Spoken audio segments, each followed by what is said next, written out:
मेरा नाम इंद्र कुमार और मैं आपको आज बताऊंगा कि शेयर मार्केट और स्टॉक मार्केट एक्चुअल में है क्या, इसे लोग जुए का मार्केट क्यों कहते हैं, यह बिजनेस करने का कौन सा नया कॉन्सेप्ट है जिससे आप बहुत ही कम टाइम में बहुत ही बढ़िया रिटर्न पा सकते हो, तथा आज के बूढ़े बुजुर्ग लोग जिनको इस बारे में नॉलेज नहीं है वो इसे जुए का मार्केट भी क्यों कहते हैं, उसके बारे में मैं बताऊंगा।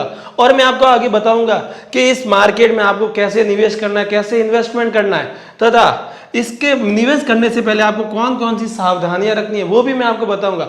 और इसके बारे में मैं आपको आज पूरी जानकारी दूंगा।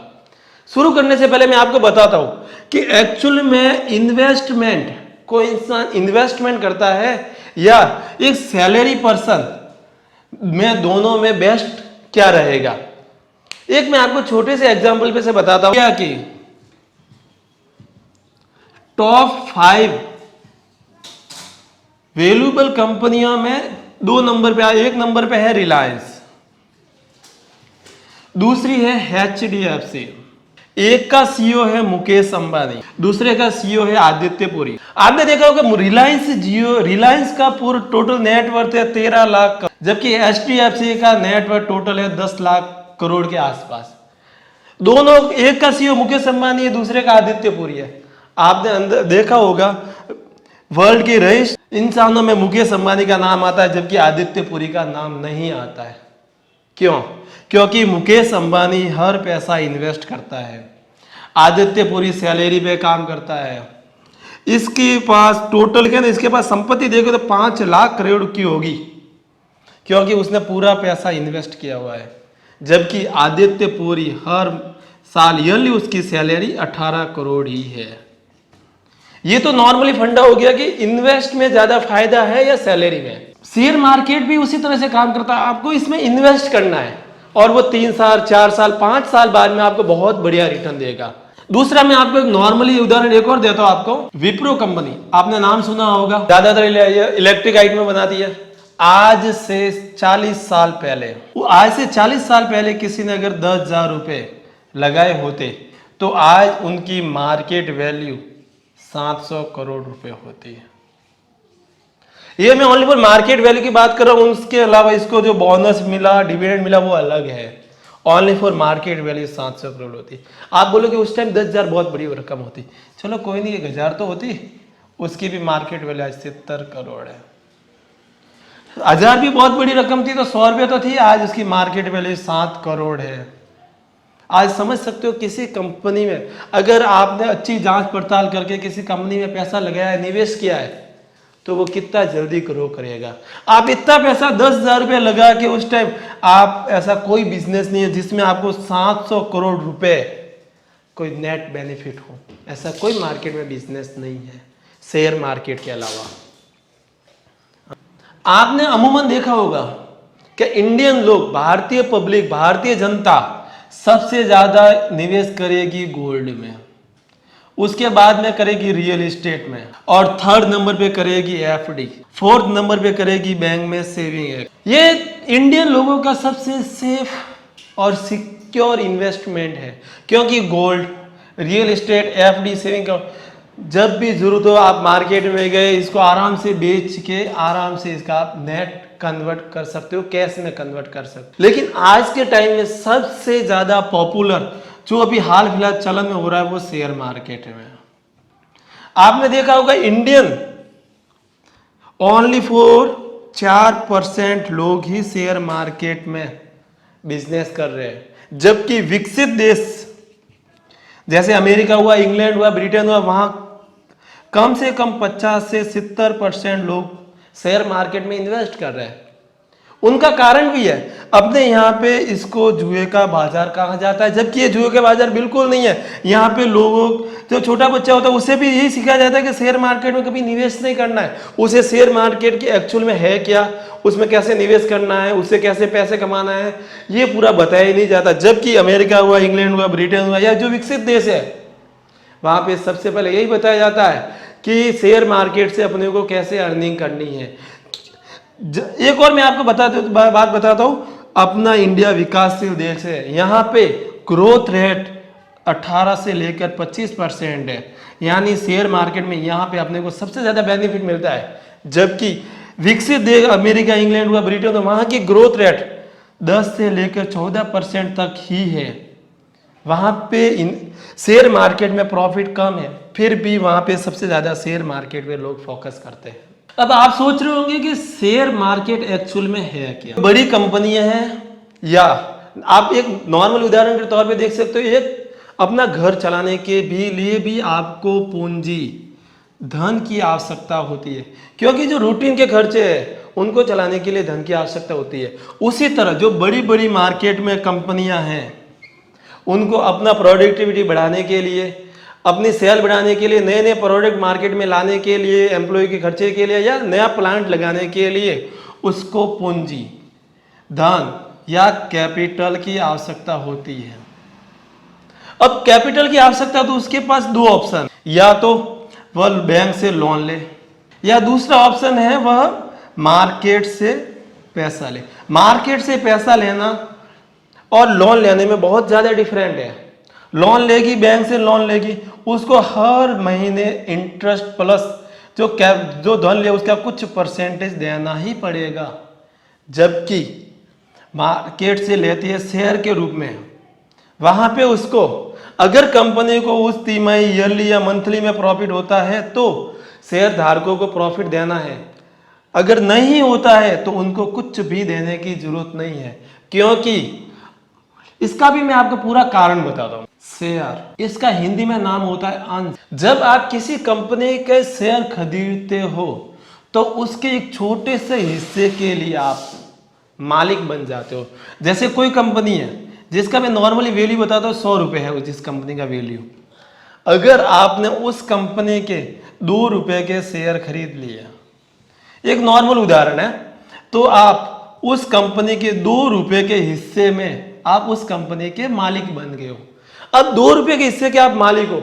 अगर अब उस कंपनी को अगले तिमाही में अगर 100 रुपये पे 200 रुपये का बेनिफिट होता है तो आपका नेट वर्थ 4 रुपये बढ़ जाएगा। यानी टोटल आपका उस कंपनी में वैल्यू हो जाएगी 6 रुपये की, क्योंकि 4 रुपये आपका प्रॉफिट हुआ, 2 रुपये के आप आगे से मालिक, यानी 6 रुपये का आपका नेट हो जाएगा वैल्यू। एक तरह से, और अगर कंपनी की वैल्यू 100 रुपये से घटकर 50 रुपये हो जाती है, 50 रुपये का नुकसान हो जाता है, तो आपका जो 2 रुपये इन्वेस्ट किया हुआ था उसमें आपकी वैल्यू 1 रुपये हो जाएगी। क्योंकि कंपनी के आप एक तरह से मालिक हो, और मालिक हमेशा नुकसान हो या प्रॉफिट हो उसका बराबर भागीदार होता है। ये नॉर्मली शेयर मार्केट का गणित है। अब आप सोच रहे होंगे कि कंपनी हमसे शेयर मार्केट में पैसा कैसे इन्वेस्ट करवाती है। उसका एक फॉलोअप बना हुआ है, फॉलोअर बना। कोई कंपनी है जिसको मार्केट से पूंजी लेनी है, कैपिटल लेना, पहले वो चेक करेगी कि उसकी रिक्वायरमेंट कितनी है। मान लो उसकी रिक्वायरमेंट 1 करोड़ रुपए है। किसी कंपनी को मार्केट से इन्वेस्टमेंट या पूंजी या धन लेने के लिए सबसे पहले उसे सेबी के पास जाना होगा। सेबी उसकी कंपनी की पूरी बायोडाटा चेक करेगी कि कंपनी कौन सा प्रोडक्ट बना रही है, मार्केट में कहाँ का बेच रही है, उसके पास एक्चुअल में धन पूंजी कितनी है, उसका इन्वेस्टमेंट कितना है, उसके बाद प्लांट कितने हैं, उसके पास कर्मचारी कितने काम करते हैं, उसकी मार्केट में वैल्यू कितनी, पूरी चेक करेगी। कंपनी वैलिड है, इनवैलिड है, पूरा बायोडाटा उसका चेक करेगी। उसके बाद में सेबी से अप्रूवल मिलने के बाद में कंपनी के पास 2 ऑप्शन रहते हैं कि वह एनएससी के थ्रू मार्केट में इन्वेस्टमेंट ले या बीएससी के थ्रू ले। अब आप सोच रहे होंगे एनएससी और बीएससी क्या है। नेशनल स्टॉक एक्सचेंज, इसकी स्थापना 1993 में हुई थी, और बॉम्बे स्टॉक एक्सचेंज एशिया का सबसे पुराना स्टॉक एक्सचेंज है, जिसकी स्थापना 1875 में हुई थी। इसके पास टोटली 5400 कंपनियां, इसके पास टोटली 1700 कंपनियां रजिस्टर्ड है। सबसे पुरानी कंपनियां, सबसे बढ़िया कंपनियां, और अभी ये उभरती हुई कंपनियां। कंपनी डायरेक्ट एनएससी या बीएससी के पास में अपना रजिस्ट्रेशन करवाएगी। यहां से रजिस्ट्रेशन हो जाने के बाद में अब कंपनी को डायरेक्ट पैसा नहीं मिलेगा, वो मार्केट के अंदर लोगों के पास में, जो इन्वेस्टर है उनके पास में आएगा। अब एक्चुअल में ये क्या, ये तो बहुत बड़ी बड़ी दुकान है, एक तरह से आप दुकान समझ सकते हो, इसे मैन्युफैक्चरर समझ सकते हो। ये डायरेक्ट अपना प्रोडक्ट, एक तरह से शेयर है उनका प्रोडक्ट है, वो डायरेक्ट मार्केट में नहीं बेच सकती है। उसके एजेंट रखे हुए हैं, ब्रोकर रखे हुए हैं, जिसको हम जानते हैं एंजल ब्रोकिंग, जुरेदा, मोतीलाल ओसवाल, 5 पैसा या बहुत सारे, टोटली इंडिया के अंदर तकरीबन 16,000 से लेकर 18,000 तक ब्रोकर हैं। सभी सेबी से रजिस्टर्ड है, कोई अनरजिस्टर्ड नहीं है, सभी सेबी से रजिस्टर्ड है। जो ये काम एंजल में होगा वो 5 पैसा, वो भी मोतीलाल, वो भी जोरेदा, सब सेबी से रजिस्टर्ड है। सबका अकाउंट सेबी के पास में ऑलरेडी रजिस्टर्ड है। आप सोचोगे कि ये जब मार्केट में पैसा ये लेगी तो इनके पास कैसे जाएगा? ये पैसा एंजल ब्रोकिंग लेगी, एनएससी बीएससी के पास, एनएससी बीएससी सेबी के पास, सेबी से डायरेक्ट कंपनी के पास में पेमेंट जाएगा। अब आप सोचो कि एंजल ब्रोकिंग से हम कैसे, और एंजल ब्रोकिंग से हम कैसे इन्वेस्टमेंट लेती है हमसे। एंजल ब्रोकिंग नॉर्मली आपके 2 अकाउंट खोलती है। एक होता है डीमेट अकाउंट, एक होता है ट्रेडिंग अकाउंट। अब सोच रहे हो कि कंपनी 2 अकाउंट क्यों खोलती है? आपको ओनली फॉर एक्सेस करने के लिए ट्रेडिंग अकाउंट ही मिलेगा। डीमेट अकाउंट एंजल ब्रोकिंग और सेबी के बीच में होता है। इसमें ओनली फॉर ये जानकारी रहती है कि आपने कौन सी तारीख को कौन सी कंपनी के कितने शेयर कितने भाव में खरीदे थे। जबकि ट्रेडिंग अकाउंट में आपने किस रेट में खरीदे, अभी उसका मार्केट में क्या वैल्यू चल रहा है, अगर बेचते हो तो आपको क्या रेट में मिलेगा, आपका उसमें गवर्नमेंट टैक्स कितना लगा, कंपनी का ब्रोकरेज कितना लगा, सब इसमें ट्रेडिंग अकाउंट में वैल्यू रहती है। कोई भी कंपनी हो, चाहे एंजल हो, 5 पैसा, मोतीलाल हो, जोरेदा हो, कोई भी कंपनी हो, आपका 2 ही अकाउंट खुलेगी और आपको एक्सेस करने के लिए ट्रेडिंग अकाउंट ही आपको देगी। डीमेट अकाउंट से भी और एंजल ब्रोकिंग के पास में रहेगा। अब आप सोच रहे होंगे जब कंपनी के पास में ट्रेडिंग अकाउंट, डीमेट अकाउंट खोल दिया, भविष्य में मुझे क्या भरोसा कि ये कंपनी मेरा पैसा डूबेगा नहीं, मेरा पैसा सेफ रहेगा। तो इसकी फुल्ली गारंटी सेबी लेती है। अगर आपने आज मान लो 100 रुपये का भी शेयर खरीदा है, आपके रहने या नहीं रहने के बाद भी, अगर आपके 40 साल, 50 साल, 100 साल, 150 साल बाद भी अगर आपका पैन कार्ड आपके वारिस लेके डायरेक्ट सेबी के साइट पे जाके आपका पैन कार्ड का नंबर डालते हैं तो वहाँ पे पूरा बता देगा कि आपके फादर या आपके दादा परदादा ने उतने टाइम पहले इस कंपनी में इतने रुपए इन्वेस्ट किए थे और उस टाइम उस शेयर की रेट ये थी। अब आपको ये खुद चेक करना पड़ेगा कि उसकी मार्केट वैल्यू आज क्या है। आपने नॉर्मली रूप से देख लिया कि कंपनी में शेयर क्या है, शेयर कैसे कंपनी मार्केट में अलॉट करती है, कैसे अपने को परचेज करना है। और अगर आप ये एंजल ब्रोकिंग, 5 पैसा, मोतीलाल ओसवाल, इसमें अकाउंट के थ्रू ही आप इसमें डायरेक्ट किसी कंपनी के शेयर ले सकते हैं, खरीद सकते हैं, परचेज कर सकते हैं या सेल कर सकते हैं। अब मैं आपको बताऊंगा कि कंपनी शेयर कौन कौन से बेचती है। आपने ये भी देख लिया शेयर मार्केट काम कैसे करता है, उसमें कैसे पैसा लगाना, कैसे इन्वेस्ट करना, पूरा देख लिया।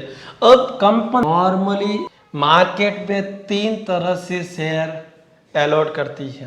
पहला है इक्विटी, दूसरा है प्रेफरेंस, तीसरा है डिबेंचर। इसका नाम है समता शेयर। एक्चुअल में जो कंपनी के ओनर है या मार्केट चलता है या शेयरों की खरीद फरोख्त होती है, वो सब इक्विटी शेयर से होती है। बहुत ही ज़्यादा इसमें इन्वेस्टमेंट और इसमें प्रॉफिट भी बहुत ही ज़्यादा होता है। दूसरे नंबर पर होते हैं प्रेफरेंस शेयर। कंपनी इसमें एक फिक्स रेट करती है कि अगर कंपनी को किसी साल फायदा होता है या प्रॉफिट होता है तो आपको प्रेफरेंस शेयर पे 12%, 15%, 18%, 10% आपको दिए जाएंगे जब प्रॉफिट होने पर ही। अगर किसी साल कंपनी को प्रॉफिट नहीं होता है तो आपको कोई भी फायदा नहीं दिया जाएगा, आपका प्रॉफिट भी नहीं दिया जाएगा। जबकि जिसमें आपने जितने के शेयर खरीदे हैं, जैसे कि आपने प्रेफरेंस शेयर 10,000 रुपये के खरीदे, कंपनी डूब भी जाती है, बर्बाद भी हो जाती है, तब भी आपको पैसा आपको मिलेगा। जबकि इक्विटी शेयर में ऐसा नहीं है। सबसे ज़्यादा इसमें प्रॉफिट है लेकिन इसमें रिस्क भी सबसे ज़्यादा है। मार्केट का एक ऑप्शन है जिसमें जितनी ज़्यादा रिस्क होगी उसमें उतना ही ज़्यादा प्रॉफिट होगा। इक्विटी शेयर एक्चुअल में आपको कंपनी के मालिक बनाती है। मालिक का काम है, अगर प्रॉफिट होगा तो उसका हिस्सा बढ़ेगा और उसमें लॉस होगा तो उसमें उसका भागीदार रहना कंपलसरी है। तीसरी तरह से कंपनी निवेश करती है डिबेंचर में। यह एक तरह से ऋण पत्र है। आप समझ सकते हो इसे एफडी है, आरडी है, एक तरह से एफडी की तरह है। कंपनी फिक्स करती है कि मैं 9%, 10%, 11%, जो मेरे डिबेंचर होल्डर है उनको मैं पर ईयरली, मंथली, क्वार्टरली या हाफ ईयरली जैसा भी उन्होंने डिबेंचर लेते समय टाइप के उसके हिसाब से उसको जो उसका इंटरेस्ट रहता है वह देना ही पड़ता है। प्रेफरेंस शेयर में प्रॉफिट दिया जाता है, डिबेंचर में इंटरेस्ट दिया जाता है। प्रेफरेंस शेयर में नेट फायदा यह है कि अगर कंपनी को प्रॉफिट होता है तभी इसको प्रॉफिट देना है, नहीं तो नहीं देता। लेकिन डिबेंचर में अगर कंपनी को प्रॉफिट हो या नुकसान हो, आपको जो मार्क बोला गया कि 9%, 10%, 11%, 15% पे मैं आपको हर ईयरली मंथली पे आउट दूंगी, वो आपको देना ही है। अगर कंपनी नुकसान में भी चली जाती है तब भी आपको पे आउट करना ही है। ये तो रहा मोटा मोटा कंपनी के बारे में। कंपनी कितने तरह से मार्केट में अपना शेयर या मार्केट से किस तरह से आपसे इन्वेस्टमेंट लेती है।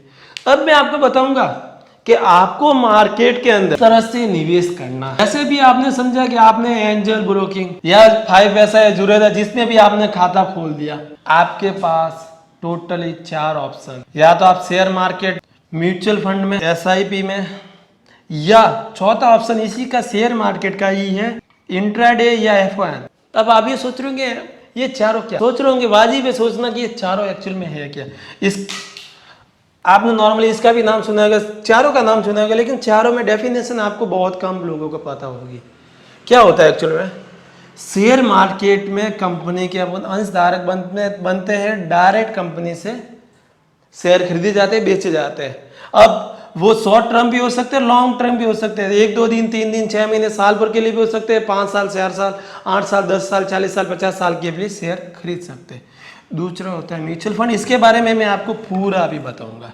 तीसरा इसे भी ऐसा भी होता है, ये भी मैं बताऊंगा। और इसका चौथा होता है इंट्राडे, ये भी मैं अभी आपको पूरा बताऊंगा। नॉर्मली मैं आपको बता देता हूँ शेयर मार्केट के बारे में जो मैंने अभी आपको पूरा बता दिया। दूसरा आता है म्यूचुअल फंड। म्यूचुअल फंड नाम सुना होगा, टीवी में बहुत ज़्यादा एडवर्टाइजमेंट आती है। म्यूचुअल फंड में निवेश अपनी जोखिम के अनुसार करे, बहुत सारी एडवर्टाइजमेंट आती है, सारी एडवर्टाइजमेंट सेबी देती है। कहीं उसे पता है कि जो इन्वेस्टमेंट करेगा उसका सबका ध्यान सेबी को रखना है, सेबी पहले से सेफ रहती है कि म्यूचुअल फंड में इन्वेस्टमेंट करने से पहले कंपनी का बायोडाटा पूरा चेक कर ले। अब म्यूचुअल फंड होता क्या एक्चुअल में, एक पार्ट है म्यूचुअल फंड। बहुत से लोग होते हैं जिनको बैलेंस शीट पढ़नी नहीं आती है, कंपनी क्या काम करती है उनको पढ़ना नहीं आता, उनको समझ में नहीं आता है, लेकिन उनकी भी इच्छा होती है कि वह शेयर मार्केट में इन्वेस्ट करे। उसके लिए म्यूचुअल फंड सबसे बेस्ट ऑप्शन है। अब आप बोलोगे म्यूचुअल फंड एक्चुअल में होता क्या है। बड़ी बड़ी कंपनियां जैसे आईसीआईसी हुई, एचडीएफसी हुई, मोतीलाल ओसवाल हुआ या 5 पैसा हुआ, ऐसी ऐसी बहुत बड़ी बड़ी कंपनियां, रिलायंस वगैरह, ये क्या करती है, इनके पास में स्टॉक मार्केट से रिलेटेड जो एक्सपर्ट होते हैं उनकी एक कमेटी गठित करती है जिसमें 10 से लेकर 100-150 लोग तक बैठते हैं। ये बड़ी बड़ी कंपनियां जिनके शेयर हमेशा अप में चलते हैं, ठीक है, उन कंपनियों का एक बेस तैयार करते हैं। जैसे कि मैं आपको नॉर्मल उदाहरण के रूप में बताता हूँ, रिलायंस है जिसके उसने कमेटी गठित की जिसके अंदर 10 लोग इन्वॉल्व हुए। ये बहुत बड़े अर्थशास्त्री होते हैं, इनको सब मार्केट का, शेयर मार्केट का, स्टॉक मार्केट का पूरा नॉलेज होता है। ये क्या करेंगे, जो बड़ी बड़ी कंपनियां जैसे कि आईसीआईसी, एचडीएफसी, रेल, ये जो 10 व्यक्ति हुए, ये अलग अलग कंपनियों की जो टॉप 5 में चल रही है बड़ी बड़ी कंपनियां, उनका एक निश्चित परसेंटेज में शेयर अलॉट कर दिया है। जैसे कि रिलायंस के ले लिया उसने 10% शेयर, आईसीआईसी के ले लिए उसने 20% शेयर, एचडीएफसी के ले लिए 10% शेयर ले लिए, और रेलटेल के ले लिए, और अलग अलग कंपनियों के उसने शेयर ले लिए मार्केट से। अब उनका एक ग्रुप बना दिया उन्होंने पूरा, जैसे कि इन्होंने बना दिया कि 1000 करोड़ का इन्होंने ग्रुप बना दिया। अब इन 10 लोगों को पूरा मार्केट का पता है, पूरे 10 कंपनियों का एनालिस किया हुआ है कि ये मार्केट में कंपनियां कब अप में जाएगी, कब डाउन में जाएगी। ये उसमें सेक्टर भी अलग अलग डिवाइड करते हैं। कोई आदि बैंकिंग सेक्टर की लेते हैं, फार्मा सेक्टर की लेते हैं, इंजीनियर सेक्टर की लेते हैं, या व्हीकल सेक्टर की भी कंपनी इसमें इन्वॉल्व करते हैं। अपने को ओनली फॉर इसके अंदर निवेश करना है। अब आप सोचो कि इसमें निवेश करने से मेरा क्या फायदा है।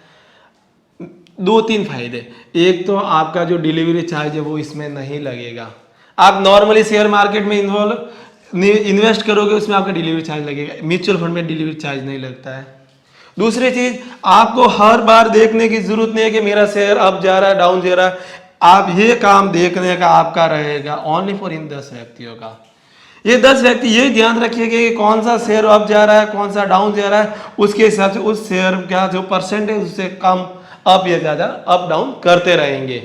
जैसे आईसीआईसी का भी डाउन जा रहा है तो उसको अपने लिस्ट में से हटा देंगे, उसकी जगह एचडीएफसी का रख लेंगे, रिलायंस का रख लेंगे, रेलटेल का रख देंगे।